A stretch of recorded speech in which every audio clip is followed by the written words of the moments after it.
Kain tayo ng tienpula. Ang tawag dito, tienpula. Hindi ko alam kung bakit tienpula. Yan ay lahat ay gawa sa tokwa o sa tofu. Iba-ibang klaseng ng tofu. Merong merong dry na tofu, merong sariwa. Basta lahat yan gawa sa tokwa. Yan. O, tapos, ang lasa niyan, ang sauce niyan, medyo manamis-namis na maalat-alat. Tapos, lagyan mo siya ng chili sauce.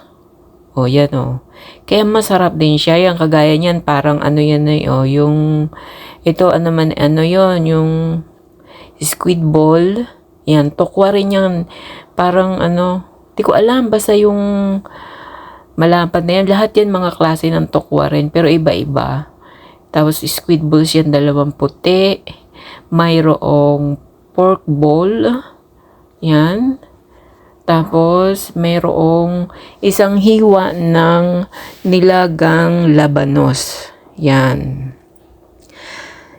Bali yan ay 70 NT dollar. So, medyo mahal din. Maliit lang yan. Pero masarap. Pag hindi ka sanay kumain, hindi mo siya may enjoy. Pero masarap yan kasi manghang. Depende sa'yo. Pag hindi mo nilagyan ng chili sauce, hindi siya manghang. Pero masarap siya. Mga pika-pika na pwede mo na rin main course na pagkain. Busog ka na rin diyan. May sauce yan na medyo maalat-alat na manamis-namis. So, ang tawag nila dyan ay tienpula. Hindi ko lang alam kung ano sa English.